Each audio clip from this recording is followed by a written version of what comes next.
What's crack-a-lackin' fellow home dogs, it's your boy Channel Pup, and today we're not doing anything news-based or anything relevant, we're just gonna take a look at one of my favourite Spider-Man costumes. Spider-Man's very first costume that he wore in the Marvel Cinematic Universe, it was first seen in Captain America Civil War, this is the Stark suit, and why this costume is a work of genius.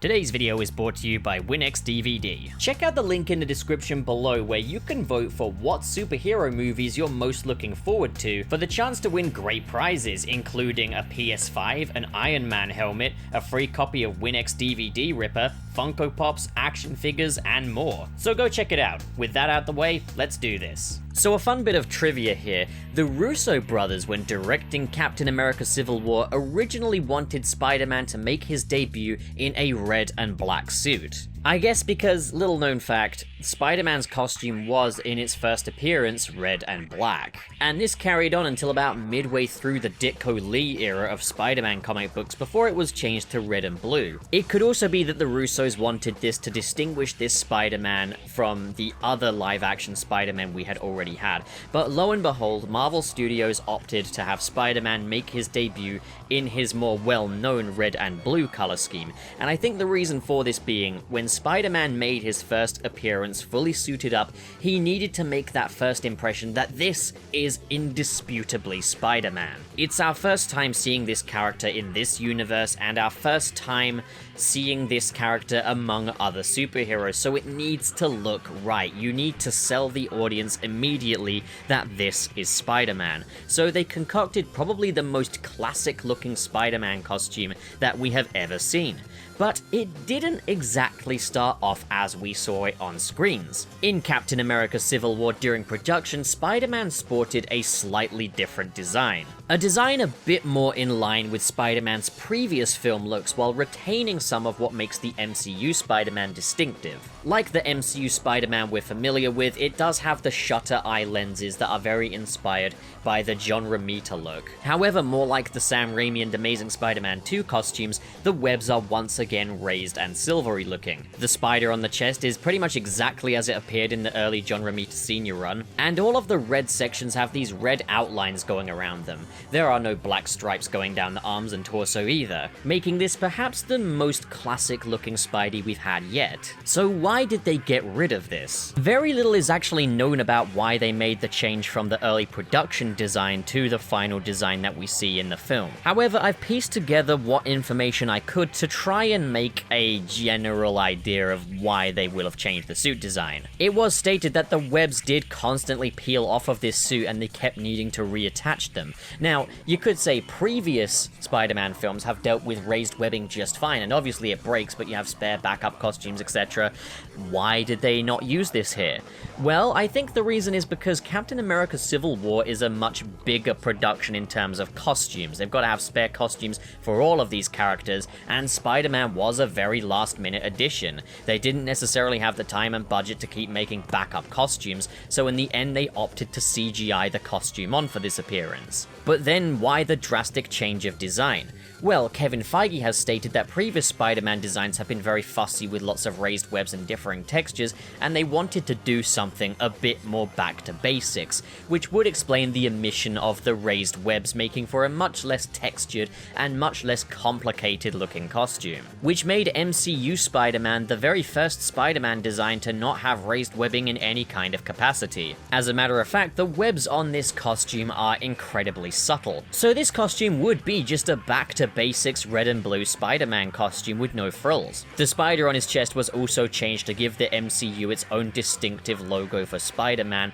which feels a little bit more tech-inspired. As we know, this costume is Stark tech, and this spider emblem on his chest on the final design looks more like a potential Stark tech device than it does just a spider motif. It looks more functional, but I'm going to address the elephant in the room that a lot of people are not so happy about with this costume: the black stripes going across the arms and down the torso. So this would basically be the genre meter Spider-Man costume as if it leapt out of the pages of a Spider-Man comic book, if it weren't for these black stripes that he's got on the costume. But there's actually a very justified reason as to why they're here. So here's just a quick edit to show how this costume would look without the black stripes. And you notice it gives off a very different effect. For me, when you remove these, he suddenly looks a little bit naked, and the webs definitely get lost a little bit more in the red. So, fun fact, previous Spider-Man costumes have raised the webbing on Spider-Man's costume so that it doesn't get lost within the red, because cameras pick up red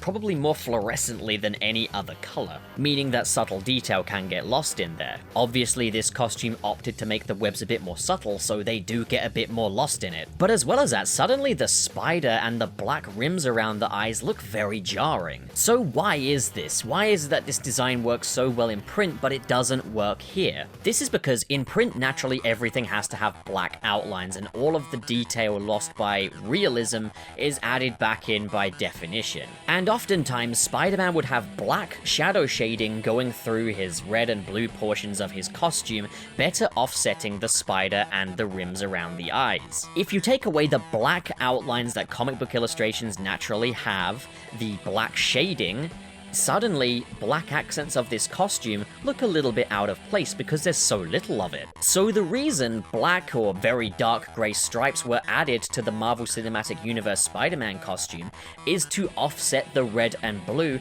allowing for the black around the spider and the eyes to look a bit more natural. These black stripes serve as that shading, so that the subtle details such as the webbing and the texture do not drown in the sea of red, but it also stops the costume from looking so bright and garish that suddenly the spider and the rims around the eyes now look weird. One question I guess you could ask is, why are the webs so subtle in this case, if it would actually help the design for them to be more of a solid black, as opposed to the sort of two-column thing that they opted to do? Well, the thing is, it's a very textured costume with that sort of basketballish texture that it has, and having these thick black printed webs going through it would be probably a bit too much as well. So the black stripes on the costume, to be honest, are a pretty genius design decision. And personally, I think it is what separates this from looking like more of a pajama-like costume and really makes it look like a piece of tech. Now, logically, in real life, if you weren't to go down the Stark route and were to give Peter more of his own homegrown look, you could make a more classic and simple Spider-Man costume work pretty well.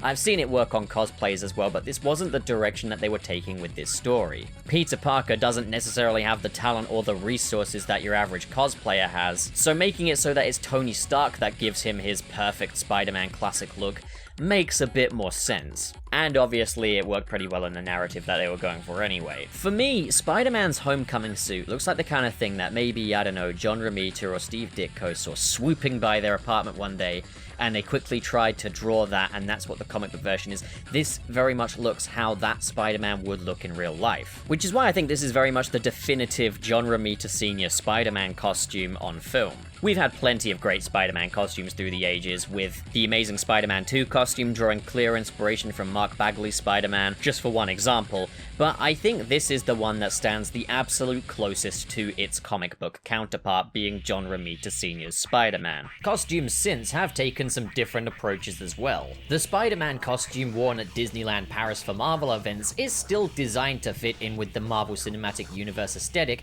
by Ryan Meenading, who has worked on all of the MCU costumes. While there are no black stripes on the arms, there is black trim running throughout the costume, with a much larger black spider on the chest as well. Now yes, it does look really awesome in concept, and it would probably look amazing in an MCU film, probably be one of the most classic looking Spider-Man costumes we've had. But the execution being a costume that has to fit many different people and be durable as well for a theme park, it could look better, but I don't think it can be helped. Moving over to Spider-Man Far From Home's Bosco suit, the bright red and blue color scheme has been done away with entirely in favor of a more understated red and black. As well as that, the red stripes have been pretty much completely omitted from Spider-Man's arms in favor of black arms with a red fingerless glove look, which looks very dynamic and incredible in action. And with that, the spider on the chest and the black rims around the eyes have been made just a little bit bit more pronounced. As well as that, there are white accents on this suit as well to avoid the suit looking too much like the lights have just been switched off on it. It definitely layers the design a little bit better, and the overall final look is pretty far from classic Spider-Man, but it definitely evokes a very Steve Ditko Spider-Man vibe, as well as a few little Miles Morales vibes in there as well, especially with the fingerless gloves, which I think are an amazing addition. But with all that being said, this is probably the reason why you shouldn't expect a classic Spider-Man costume in the MCU, at least not in this sort of functional tech aesthetic. Maybe Peter no longer has any access to any Stark tech whatsoever by the end of the next film, and then in the next one we'll see him running around with a body sock kind of a look. In which case there's a lot more on the table. But for now, if you're wanting just a flat Spider-Man costume with no raised webs and no black stripes in red and blue, it's probably just not going to happen because it probably just wouldn't look right. At least not with such vibrant colors. When it comes to comic book movies, everything is usually textured on the costumes, like more so than it is on the page. I've legitimately seen people on Twitter saying that the Amazing Spider-Man 2's costume looks nothing like the Spider-Man comics because of it being textured, and it is like, well, one is real, the other is an illustration. Like, come on, what the fuck are you expecting? It's pretty balls off the walls on Spidey Twitter, not gonna lie. Once again, guys, if you haven't already, check out the link in the description below to go vote for what superhero film you're most looking forward to in the near future, for the chance to win great prizes, including a PlayStation 5. It's worth a go, right? Because the winner could be you. So that is my quick analysis of Spider-Man's Stark suit. What do you guys think? Comment below and discuss, and as always, if you enjoyed this video and you want to see more like it, hit subscribe, hit the like button, and in the description below are lots of different links to different social media handles where you can see different content that I make and connect with me, as well as links to the Patreon and a join button for if you're feeling extra supportive and extra generous, but of course that is a big ask, you don't have to do that. Thank you so much for watching, guys, and have a great day.